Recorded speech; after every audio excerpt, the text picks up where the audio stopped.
Shri Shiv Mahapuran coat Rudra संहिता अथ शिव सहस्त्र नाम स्तोत्र के फल श्रुति। सुतवाच श्रुत्वा विष्णुकृतं दिव्यं परनाम विभूषितं सहस्रनाम स्तोत्रं प्रसन्नो भून्महेश्वरः परीक्षार्थं हरेर्विषः कमलेषु महेश्वरः गोपयामास कमलं तदैकं भुवनेश्वरः। सूची बोले विष्णु जी के द्वारा किए गए अपने उत्कृष्ट शास्त्र नाम स्तवन को सुनकर शिव जी प्रसन्न हो गए। उस समय जगत के स्वामी महेश्वर ने विष्णु की परीक्षा के लिए उन कमलों में से एक कमल को छिपा दिया। पंकजेषु तदा तेषु सहस्रेषु बभूव च न्यूनमेकं तदा विष्णुर्विह्वलः शिव पूजने। हृदा विचारितं तेन कुतो वै कमलं गतं यातं यातो सुखेनैव मन्नेत्रं कमलं न किम्। तब शिव पूजन में उन सहस्त्र कमलों से एक कमल के कम हो जाने पर भगवान विष्णु व्याकुल हो उठे और वे अपने मन में विचार करने लगे कि एक कमल कहाँ चला गया। यदि वह चला गया तो जाने दो, क्या मेरा नेत्र कमल के समान नहीं है। ज्ञात्वेति नेत्रमुद्धृत्य सर्वसत्त्वावलम्बनात् पूजयामास भावेन स्तवयामास तेन च। इस प्रकार विचार कर सत्व गुण का सहारा लेकर पूर्ण धैर्य के साथ उन्होंने अपना एक नेत्र निकालकर भक्ति पूर्वक शिव जी का पूजन किया तथा उसी स्तोत्र से उनकी स्तुति की। ततस्तुतमथो दृष्ट्वा तथा भूतं हरो हरिं मामेति व्याहरन्नेव प्रादुरासीत् जगद्गुरुः। तस्माद्वत् ताराशो मण्डलात् पार्थिवस्य च प्रतिष्ठितस्य हरिणा स्वलिंगस्य महेश्वरः। उसके बाद स्तुति करते हुए विष्णु को अपना नेत्र कमल निकालते देखकर जगतगुरु महादेव ऐसा मत करो इस प्रकार कहते हुए स्वयं प्रकट हो गए। इस प्रकार वे महेश्वर विष्णु के द्वारा प्रतिष्ठित किए गए अपने पार्थिव लिंग के मंडल से शीघ्र ही अवतरित हो गए। यथोक्त रूपिणं शंभुं तेजो राशि समुत्थितं नमस्कृत्य पुरः स्थित्वा सतुष्टाभिषेकतः तदा प्राह महादेवः प्रसन्नः प्रसन्न्यो संप्रेक्ष्य कृपया विष्णुं कृताञ्जलिपुटं निस्थितम्। शास्त्र वर्णित रूप धारण किए तेजो राशि से युक्त साक्षात प्रकट हुए शिव को प्रणाम करके उनके सामने स्थित होकर वे विष्णु विशेष रूप से स्तुति करने लगे। तब प्रसन्न हुए महादेव ने अपने आगे हाथ जोड़कर खड़े विष्णु की ओर कृपा पूर्वक देखकर हंसते हुए कहा। शंकरवाच ज्ञातं मयेदं सकलं तव चित्तेक्षितं हरे देवकार्यं विशेषेण देवकार्यरतात्मनः। शंकर बोले, हे हरे, देवकार्य में तत्पर मन वाले आपके मनोभिलषित इस संपूर्ण देवकार्य को मैंने भली भांति जान लिया। देवकार्यस्य सिद्ध्यर्थं दैत्यनाशाय चाश्रमं सुदर्शनार्थं चक्रं च ददामि तव शोभनम्। अतः मैं देवताओं की कार्य सिद्धि के लिए तथा बिना परिश्रम दैत्यों के विनाश के लिए आपको यह सुदर्शन नामक उत्तम चक्र देता हूँ। यद्रूपं भवता दृष्टं सर्वलोक सुखावहं हिताय तव देवेश धृतं भावय तद्ध्रुवम्। रणाजिरे स्मृतं तद्वै देवानां दुःखनाशनम् इदं चक्रमिदं रूपमिदं नाम सहस्रकम्। ये शृण्वन्ति सदा भक्त्या सिद्धि स्यादन्त्वायिनी कामानां सकलानां च प्रसादानमं सुव्रत। हे देवेश, आपने संपूर्ण लोगों को सुख देने वाले मेरे जिस रूप को देखा है उसे मैंने आपके हित के लिए धारण किया है, ऐसा आप निश्चित रूप से जानिए। युद्ध स्थल में मेरे इस चक्र का, मेरे इस रूप का तथा सहस्त्र नाम का स्मरण करने पर देवताओं के दुख का विनाश होगा। हे सुव्रत, जो लोग मेरे इस सहस्त्र नाम स्तोत्र को सदा भक्ति पूर्वक सुनते हैं उन्हें मेरी कृपा से संपूर्ण कामनाओं की अविनाशिनी सिद्धि प्राप्त होती है। सूतवाच एवं उक्त्वा ददौ चक्रं सूर्यायुध समप्रभं सुदर्शनं सपादोत्थं सर्वशत्रु विनाशनम्। विष्णुश्चापि सुसंकृत्य जग्राहोदङ्गमुखस्तदा नमस्कृत्य महादेवं विष्णुर्वचनं ब्रवीत। सूर्य जी बोले, ऐसा कहकर शिव जी ने करोड़ों सूर्यों के समान प्रभाव वाले अपने चरणों से उत्पन्न तथा शत्रुओं का नाश करने वाला वह सुदर्शन चक्र विष्णु को दे दिया। उस समय विष्णु ने भी उत्तराभिमुख होकर अपने को भली भांति संस्कार संपन्न करके उस चक्र को ग्रहण किया और पुनः महादेव को नमस्कार कर विष्णु ने यह वचन कहा। विष्णुरुवाच शृणु देव मया ध्येयं पठनीयं च किं प्रभो दुखानां नाशनार्थं हि वदतं लोकशंकर। विष्णु जी बोले, हे देव, हे प्रभु, हे लोगों का कल्याण करने वाले, आप सुने, मुझे दुखों के नाश के लिए किसका ध्यान और किसका पाठ करना चाहिए, मुझे यह बताइए।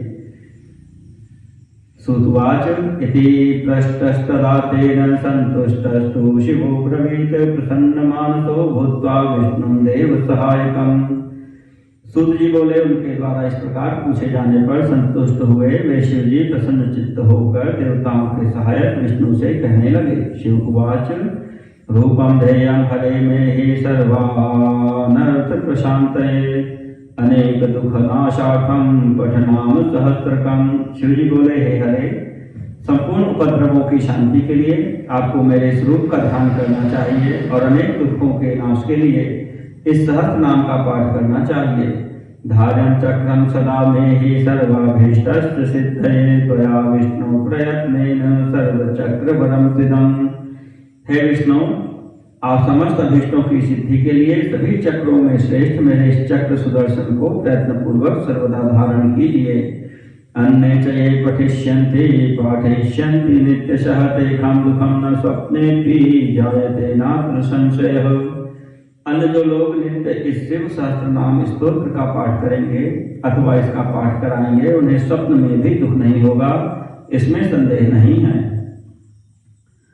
राज्ञां च संकटे प्राप्ते शतावृत्तिं चरेद्यदा सांगं च विधि संयुक्तं कल्याणं लभते नरः।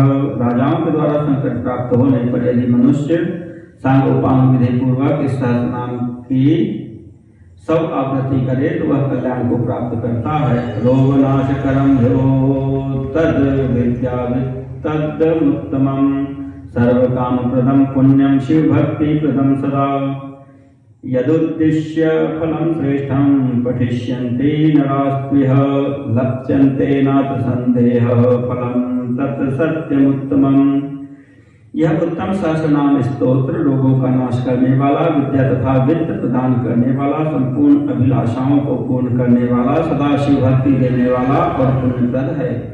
जो मनुष्य जिस श्रेष्ठ फल को उद्देश्य करके इसका पाठ करेंगे वे उस फल को प्राप्त करेंगे, यह ध्रुव सत्य है, इसमें संदेह नहीं है। यस्य प्रातः समुत्थाय पूजां कृत्वा मदीयकां पठते मत् समक्षं वै नित्यं सिद्धिर्न दूरतः। एहि किं सिद्धिमाप्नोति निखिलां सर्वकामकाम् अन्ते सायुज्य मुक्तिं वै प्राप्नोत्यत्र न संशयः।